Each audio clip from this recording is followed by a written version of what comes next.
हरियाणा में आखिर भारतीय जनता पार्टी किसे सीएम चेहरा चुनने वाली है।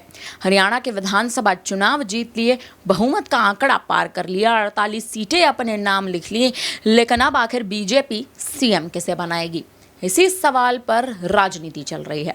हरियाणा में विधानसभा चुनाव संपन्न हो चुके हैं। बीजेपी ने एक हाथ जीत दर्ज कर ली है। अमित शाह हाल ही में यह ऐलान करते नजर आए थे कि हरियाणा में अब सरकार बनेगी, हरियाणा में भारतीय जनता पार्टी की ही जीत होगी, और जीत हुई भी। अमित शाह ये कहते नजर आए थे कि नायब सिंह सैनी सीएम बनेंगे, लेकिन अब तक नायब सिंह सैनी सीएम बनेंगे या अनिल विज के हाथों कमान सौंपी जाएगी, इस पर अभी तक कोई भी औपचारिक मोहर नहीं लग सकी है। हालांकि देखा जाए तो सवालों के दौर में, राजनीति के दौर में अब बड़े चेहरे आगे आ रहे हैं। चाहे राव इंद्रजीत सिंह को देख लीजिए, अनिल विज को देख लीजिए, नायब सिंह सैनी को देख लीजिए। भारतीय जनता पार्टी में मनोहर लाल खट्टर की भी अब एक बार फिर से वापसी हो सकती है।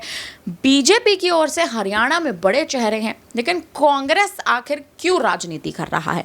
हारने के बावजूद विपक्ष के खेमे में राजनीति चल रही है। राजनीति का बड़ा कारण ये बताया जा रहा है कि कहीं ना कहीं विपक्षी खेमा बौखलाया हुआ है।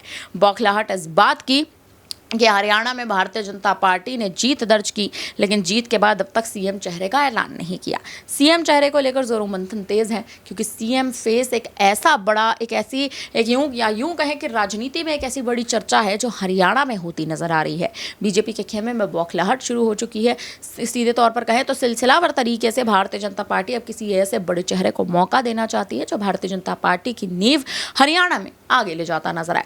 कमान की बात कर ले तो कहीं ना कहीं नायब सिंह सैनी के हाथों कमान जरूर सौंपी थी, लेकिन 36 विधायकों ने इसी 6 महीने के कार्यकाल में बीजेपी का साथ छोड़ दिया। 36 विधायकों का बीजेपी का साथ छोड़ना कांग्रेस के लिए बड़ा झटका कहीं ना कहीं होना, या यूं कहें भारतीय जनता पार्टी के लिए बड़ा झटका होना, कांग्रेस के लिए खुशी की बात होना।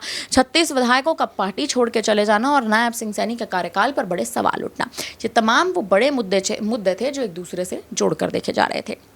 परिस्थितियों की बात कर ली जाए तो अब अनिल विज का नाम आगे होता नजर आ रहा है। अनिल विज हाल ही में लोकसभा चुनाव के परिणामों के दिन भी ये कहते विधानसभा चुनाव के परिणामों के दिन भी ये कहते नजर आए थे कि अगर भारतीय जनता पार्टी मुझे सीएम बनाएगी तो मैं सीएम की कुर्सी और सीएम का ओहदा अपने हाथों से, खुले हाथों से स्वीकार करता नजर आऊंगा। लेकिन नायब सिंह सैनी के लिए अमित शाह पहले ही बड़ा ऐलान कर चुके हैं कि एक बार फिर नायब सिंह सैनी को ही मुख्यमंत्री बनाया जाएगा, और जायज़ भी है, क्योंकि नायब सिंह सैनी ने इस बार अपनी सीट से, लाडवा की सीट से 6000 वोटों के अंतर से जीत दर्ज की है। 6000 वोटों के अंतर से जीत दर्ज करना नायब सिंह सैनी के लिए कहीं ना कहीं एक बड़ी जीत मानी जा रही थी। अब ये देखना है हमें हरियाणा में आखिर भारतीय जनता पार्टी क्या बड़ा कदम उठाने जा रही है।